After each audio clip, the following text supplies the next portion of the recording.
In this video, I want to talk about how you can withdraw profit from eToro. Now, currently I'm on a demo account, so this is not real money.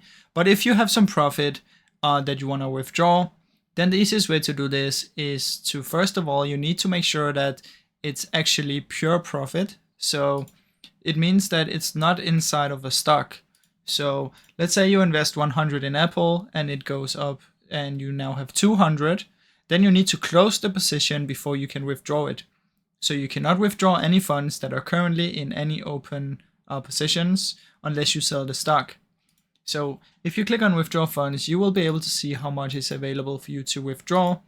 And if you don't see anything in there, it means that all your money is currently invested in stocks. So you need to close the position and then you will be able to withdraw money.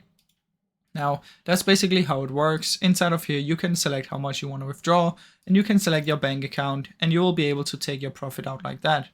But like I said before, it's important that you close the position or at least just close the profit for it.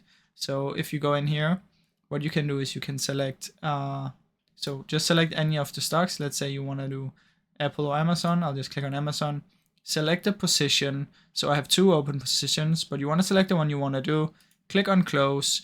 And if you only want to take the profit, you can press close only part of the trade and then select how much dollar worth that you want to close.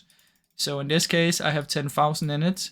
And let's say you want to close half of it. Just do this and close the trade. Now that's basically how it works, guys. I really hope you enjoyed this short video. If you did, please leave a like and subscribe as it helps me out a ton. Thank you so much for watching.